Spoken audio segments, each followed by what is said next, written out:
Welcome to this edition of the 2-Minute Fitbit brought to you by Phase 1 Fitness and me, your host, Jerry Bacall. Today we're going to discuss the wonder of creatine, how it works, and when it really works. I hear a lot of talk in the gym about creatine and how people use it to make gains. Out of curiosity, I often ask how it helps to make those gains, half expecting an educated response, given how profoundly the effect is touted. Unfortunately, I rarely get an answer reflecting the knowledge of how creatine actually works. As previously promised, I will only get technical if you email me and ask me specifically to offer a more technical explanation.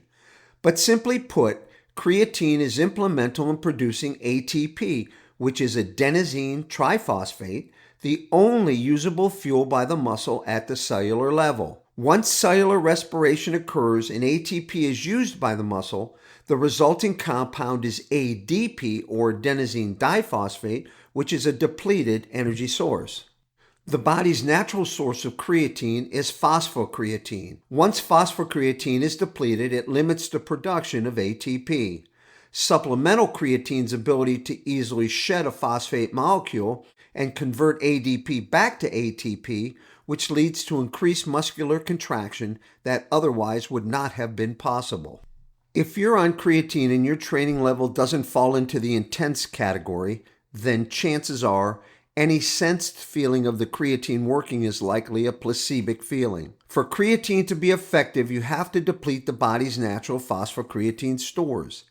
Anything short of that, you are simply not tapping into the supplemental creatine. On the other hand, if you are training intense enough to deplete your body's natural phosphocreatine, then you should feel the benefits of the ingested creatine. In this instance, the creatine is working for you.